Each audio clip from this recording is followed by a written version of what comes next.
It is now time to discuss the cabin layout, part 2.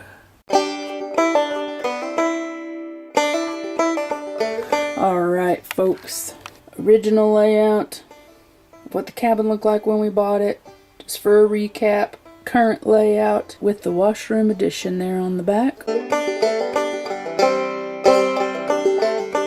As with all construction projects, you know, first things have to come first. And the first thing that we had to do, you know, before we could go tearing down any of those interior walls, is we had to add on this washroom.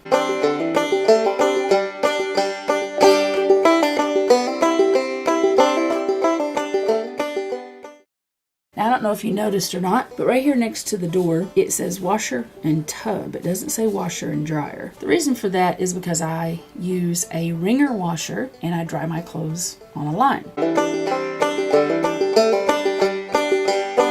So I have a washer and a rinse tub. That's it. The clothesline is outside.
talk about my future plans just a little bit. What I'm gonna have going on next is this wall right here between the keeper room and the washroom is gonna go up. Also, I'm going to be building a wall around the water heater. Out from this corner of that wall, there is going to be a little half wall that's gonna get built out right here. The reason why that half wall is going to get built, there's going to be a hand sink go in here for my husband. This hand sink is going to stay here for me. Additionally to that, there's going to be a wall built out here and straight in front of the toilet so that the toilet has privacy from the rest of the washroom.